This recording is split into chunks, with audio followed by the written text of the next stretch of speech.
Hi, my name is Vipul Roy and you're watching Telebytes. I would love to do it. मुझे बहुत पसंद है वो show. मुझे ऐसा लगता है कि बट फिलहाल के लिए मैं सारेगामा होस्ट करने के लिए बहुत एक्साइटेड हूँ क्योंकि आई थिंक इस बार के जो पैनलिस्ट में जो जजेस आए हैं, जो मेंटर्स आए हैं, वो काफ़ी डिजिटली एक्टिव हैं.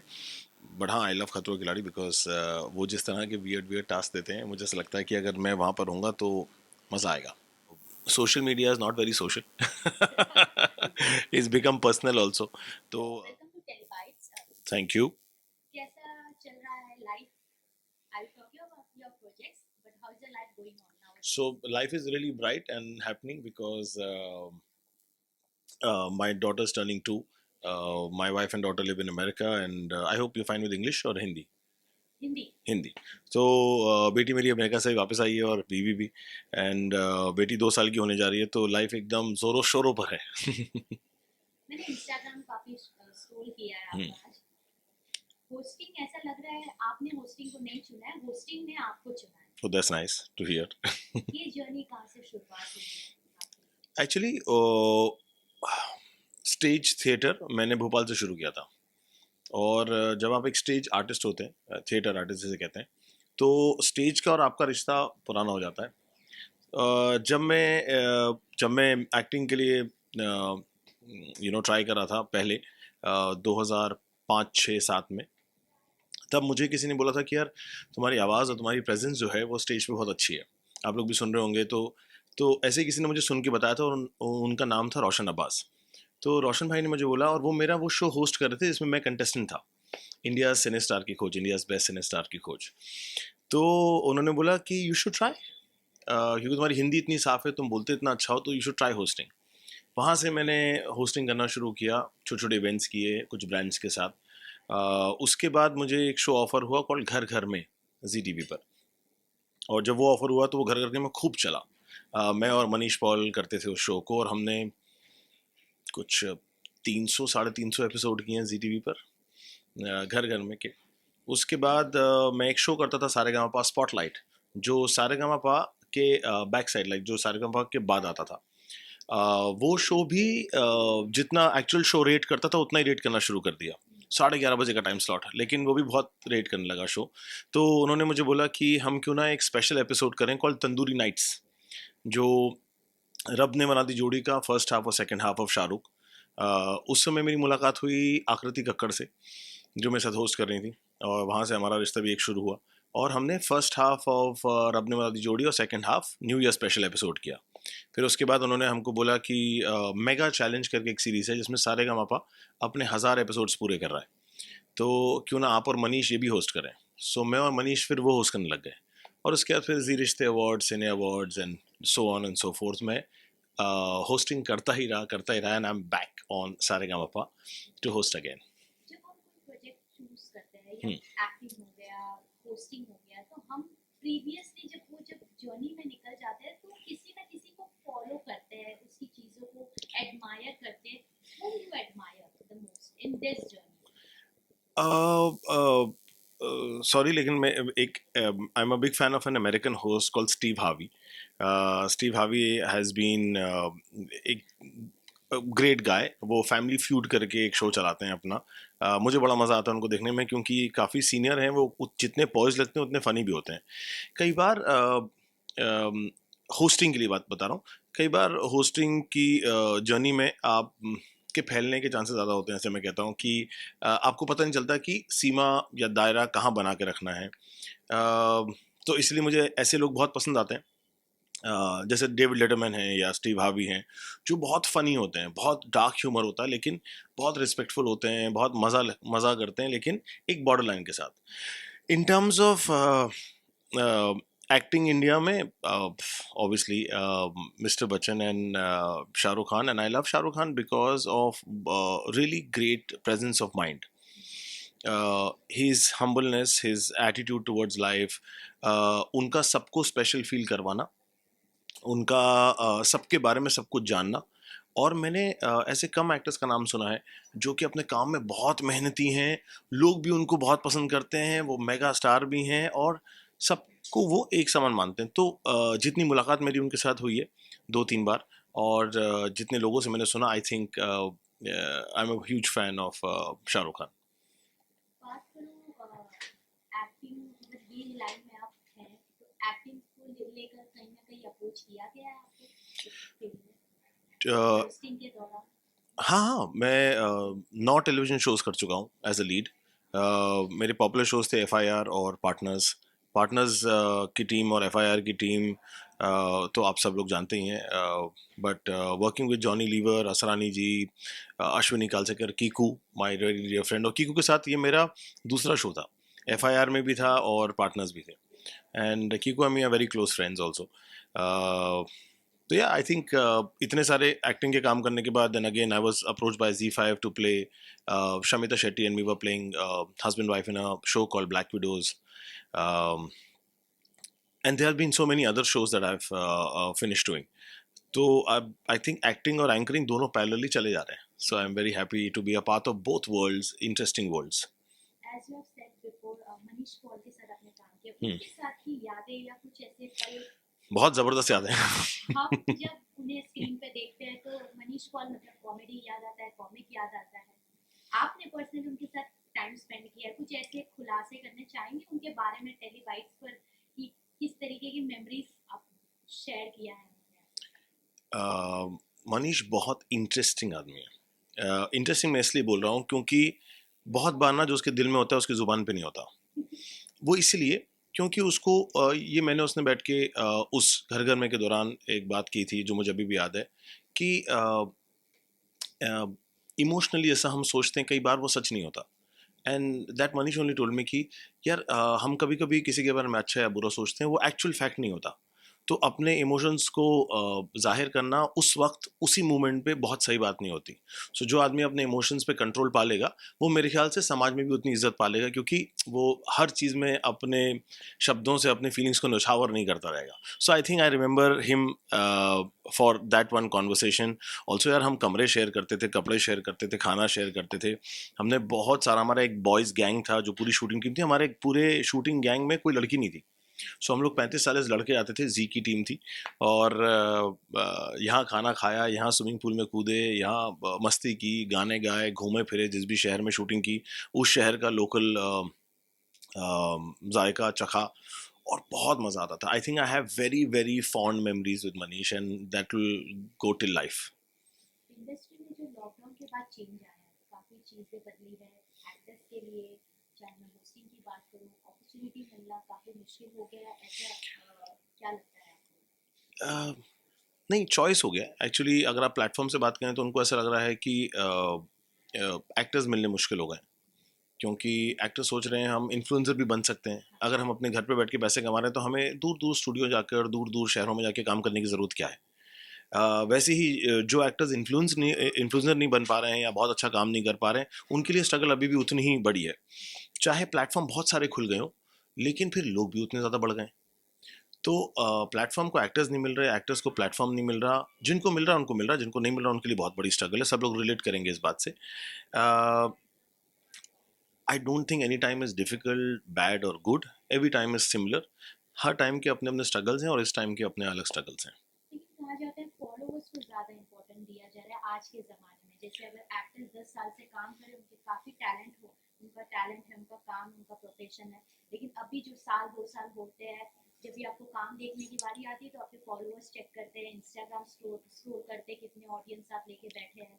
तो ये भी कंपैरिजन है आजकल मेकर्स करते हैं. तो इस पे क्या कहना है आपका? क्योंकि आई एम श्योर आपने ये सारी चीज़ें सुनी होगी या देखी होगी. नहीं नहीं, फेस कर रहे हैं. सुनिए और देखिए और फेस कर रहे हैं साथ में. लेकिन गलत नहीं है. आप ये बात समझने की कोशिश कीजिए कि अगर आप भी किसी का इंटरव्यू करना चाहेंगे या मैं आपके प्लेटफॉर्म के साथ इंटरव्यू कर रहा हूँ, तो हम दोनों ने एक दूसरे के फॉलोअर तो चेक किए ही होंगे. क्योंकि फॉलोअर चेक करना वो बात हो गई कि कौन कितनी ऑडियंस अपने साथ लेके आता है. अब उसका एक्टिंग से कंपैरिजन गलत है. मुझे ऐसा लगता है कि एक अच्छे एक्टर की अच्छी फॉलोइंग होना बहुत ज़्यादा ज़रूरी बात नहीं है. अगर आप सिंगिंग की दुनिया में लता जी का एग्जांपल लें, उनके फॉलोअर्स वर्सेस एक डिजिटल स्टार कोई भी लड़की का ज़मीन आसमान का फ़र्क है. लेकिन क्या आप गायकी में कोई उनका हाथ पकड़ सकता है? नहीं पकड़ सकता. तो अगर दौड़ दौड़ की बात है फिर से, बट मुझे ऐसा लगता है कि फॉलोअर कम ज़्यादा होना कलाकार की कला को नहीं दर्शाता. That's my thought on this. Moving towards reality show host करना है. फर्स्ट पोजीशन पे अगर बात करूं, बिग बॉस, पता है ना कौन होस्ट करता है? बिल्कुल. तो अगर अपॉर्चुनिटी मिले उनके साथ, सलमान सर के साथ होस्टिंग करने का, या कंटेस्टेंट बनने का कोई इरादा है, ऐसा कुछ फ्यूचर नहीं में? नहीं, होस्ट ज़रूर करूँगा. बहुत मन है मेरा होस्ट करने का. और मुझे ऐसा लगता है कि अगर होस्टिंग की अपॉर्चुनिटी मिलेगी तो साथ में भी करूँगा, अकेला भी करूँगा. और अगर शामिल होने की बात आए तो रियलिटी वो शो बिग बॉस में? मुझे ऐसा लगता है कि बहुत सालों से हमारी चर्चाएं चल रही हैं, बातचीत चल रही हैं, लेकिन क्योंकि कोई साल मैं खाली नहीं रहा और अभी भी जब अक्टूबर में बिग बॉस की बातचीत चल रही थी, ऑलरेडी सारेगामा चल रहा है. लास्ट 2 साल पहले मैं ब्लैक प्रोड्यूस कर रहा था. उसके बाद मैं फरहाद सामजी के लिए, ऑल बालाजी के लिए एक शो कर रहा था कॉल्ड बू. मैं, तुषार कपूर, मलिका शेरावत और सब लोग थे उसमें. उसके बाद मैं सोनू निगम और नेहा कक्कड़ जी के साथ वर्ल्ड टूर पे था. सो हर बार ना वो मैच करना काफ़ी कठिन हो जाता है. Time, date, equation, palette. Bigg Boss को एक पैलेट चाहिए, मुझे एक जगह चाहिए. तो मेरे ख्याल से जब सही समय होगा तब पता चलेगा, देखेंगे आपको. जैसे जनरेशन की बात करें तो काफी चेंजेस बिग बॉस में भी आए हैं. पहले के बिग बॉस में काफी डिफरेंस होता था, अभी के बिग बॉस में आपने कभी लेटेस्ट सीजन को फॉलो किया है बिग बॉस का? अम, देखते रहते हैं क्लिप्स. फॉलो करना ज़रा मुश्किल हो जाता है, बट देखते रहते हैं बहुत सारी चीज़ें, क्लिप्स. मुझे ऐसा लगता है कि एक बार सबको पता चल गया कि पहले वाले को जो मज़े थे पहले वाले के, उसमें लोगों को पता नहीं था कि कैमरा कहाँ छुपे हैं, लोगों के रिएक्शन कैसे आते हैं. अब वाले में थोड़ा सा प्रिडिक्टेबल है मेरे हिसाब से, क्योंकि लोगों को पता है कि ये कैमरा है. और अगर मुझे कोई बात जाहिर करनी है तो मैं जाके रोऊंगा भी तो कैमरा को फेसिंग देकर रोऊंगा. बात चीखूंगा भी तब भी करूंगा. अगर मैं नहीं चीखूंगा तो मैं कहीं छुप ना जाऊं, मैं दब ना जाऊं, ऑडियंस की नज़रों में नहीं आऊंगा, मेरा प्रोमो नहीं कटेगा. ये मैंने उन दोस्तों से भी सुना जो दोस्त बिग बॉस का हिस्सा बने थे. विच आई नाम फील, लेना चाहेंगे? नहीं मतलब सारी, इतने सब पूरी टेलीविजन इंडस्ट्री, फिल्म इंडस्ट्री में इतना सारा काम करते हैं हम लोग, बट एक जेनरिक नोट पे ये होता है कि सबको पता होता है कि अगर मैं जाकर अ, अपने इमोशंस को जाहिर करूंगा कैमरा के सामने तो बेटर है. अगर मैं कहीं छुप के करूंगा कोने में, वॉशरूम में, तो वो दिखेगा नहीं.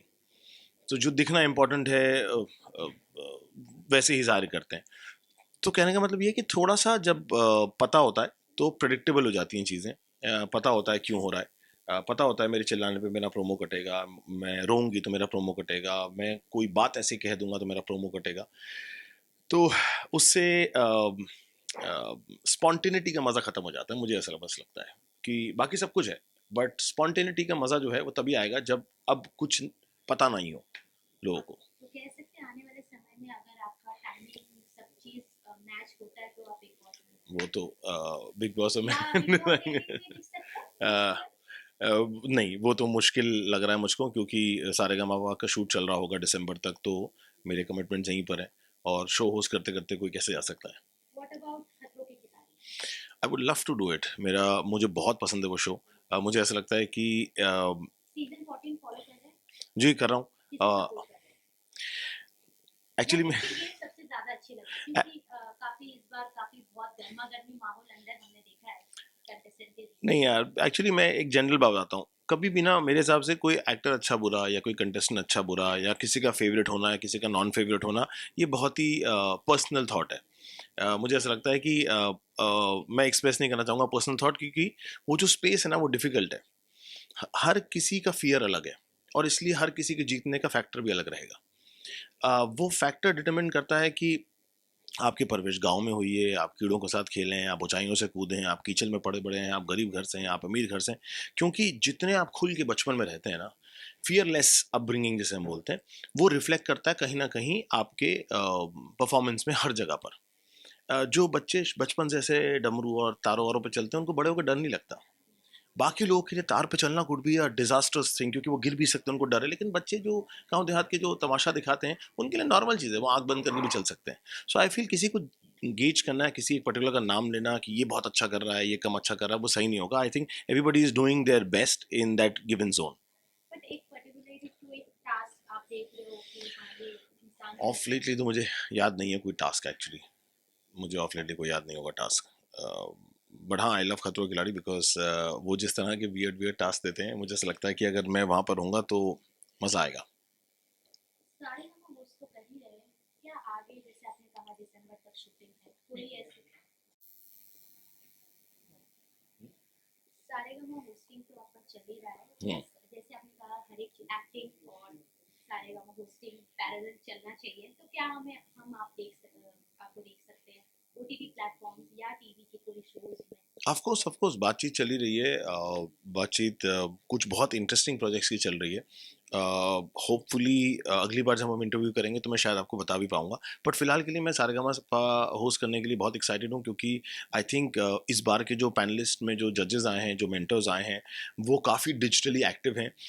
बच्चे जो हैं वो सारे के सारे जो सारेगामापा के कंटेस्टेंट्स हैं, सिंगर्स हैं, वो सब लोग डिजिटली बहुत एक्टिव हैं। सबके अपने अपने अकाउंट्स हैं, सब अपने अपने इंस्टाग्राम, यूट्यूब, फेसबुक से पॉपुलर हुए हैं। So I am really excited because एक नई चीज़ सीखने को मिल रही है, एक नया दौर, एक नया पर्सपेक्टिव देखने को मिल रहा है चीज़ों के लिए। मैं समझ गया क्यों, बट अब मैं आपको बताना चाहता हूँ कि मुझे ऐसे कभी कभी लगता है कि मैं बाप बनने के लिए पैदा हुआ था। जैसे मैं होस्टिंग में आपको चुना है हाँ, वैसे वैसा नहीं, क्योंकि जेन्युइनली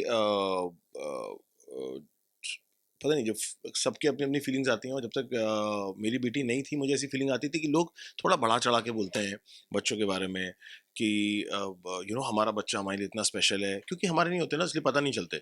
तो मेरी मम्मी ने कहा था कि एक बार कि जब तुम्हारा खुद का होगा ना तब पता चलेगा, और एक्चुअली पता चला मुझे। एक्चुअली मुझे वो फीलिंग आई, एक्चुअली वो एहसास आया रिस्पॉन्सिबिलिटी का। वो एहसास मुझे शादी के बाद भी आया नहीं था, मतलब चल रहा था, मज़े मज़े हो रहे हैं लाइफ में अपने अपने। लेकिन जब छोटी बेटी आपकी तरफ ऐसे बहुत ही इंटरेस्टिंग वे में ऊपर देखती है आपको और ट्रस्ट करती है ना, तो फिर आप रिस्पॉन्सिबल बन जाते हैं, चीज़ें ज़्यादा बेहतर हो जाती हैं। और मुझे ऐसा लगता है कि I am loving this phase of my life. तो हाँ, काफ़ी कुछ बदल गया है। आपके फैंस और ऑडियंस को क्या कहना चाहेंगे, क्योंकि भले ही आपको सारेगामा में देखते हैं, आपकी होस्टिंग देखते हैं, बट सोशल मीडिया पे आपको काफी फॉलो करते हैं, पसंद करते हैं, एक नए बंच ऑफ ऑडियंस को आप लेके अपने साथ एंगेज कर रहे हैं थ्रू सोशल मीडिया, उन्हें क्या कहना चाहेंगे? यार ये कहना चाहूँगा कि social media is not very social, it's become personal also. तो लोग देखना चाहते हैं कि आपके घर में क्या चल रहा है, आप खाना कैसे खाते हैं, आप घूमते फिरते कैसे हैं, आपकी रोज़मर्रा की ज़िंदगी में आपकी चॉइसेस क्या क्या हैं, किस तरह के कपड़े, किस तरह का खाना, किस तरह का रेस्टोरेंट। तो मुझे मेरे ख्याल से वो सोशल से ज़्यादा वो पर्सनल मीडिया हो गया। और पर मुझे बहुत अच्छा लगता है जब लोग इतना सारा प्यार बरसाते हैं, और हम उनके लिए लगातार कोशिश करते हैं कि सोशल मीडिया पे हो, टेलीविजन पे हो, ओटीटी में हो या लाइव होस्टिंग में हो, कहीं ना कहीं एंटरटेनमेंट देते रहें। Thank you so much. Pleasure of mine. For top serials on sets to personal interviews and fun segments with actors, subscribe to Telebytes right away.